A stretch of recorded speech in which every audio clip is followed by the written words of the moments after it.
We're going to be talking about Lyft copying Uber. So last week we made the announcements that Uber was making changes based from their announcements, where Sergio was able to go in and view the announcement being made.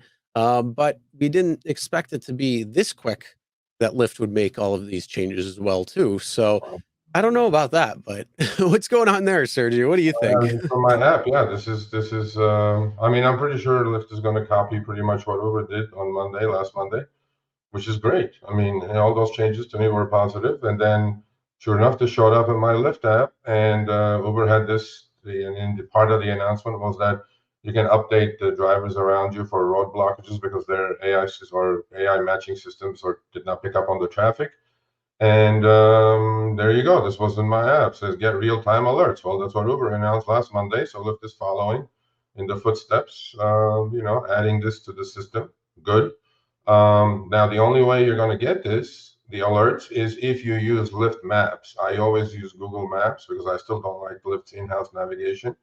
I use Uber's in-house navigation, but I don't use Lyft's yet because I don't think it's as sophisticated as it is. This is the first time I saw it in my app in LA. I'm in LA, so they may have been testing this in other places, obviously. But yeah, they're part of the change, copying Uber in a good way in this case. And hopefully they will follow with unjust deactivation protections, with blood test results paid by the company, with seniority taken in consideration when it comes to unjust deactivations, with ID checks for passengers, many, many things that hopefully Lyft will fall in line before David Risher comes back on again in about 4 months. Yeah, I think it's good, but for me personally, I still use Waze because you're not getting just the drivers that are driving on the Lyft platform or the Uber platform. You're getting all the drivers who are driving around and putting things on there. So you get a lot more data, in my opinion, when it comes down to it. And it's weird because I'll use Lyft and then I'll use Waze navigation with Lyft, but on Uber I use Uber's navigation and have Waze on in the background.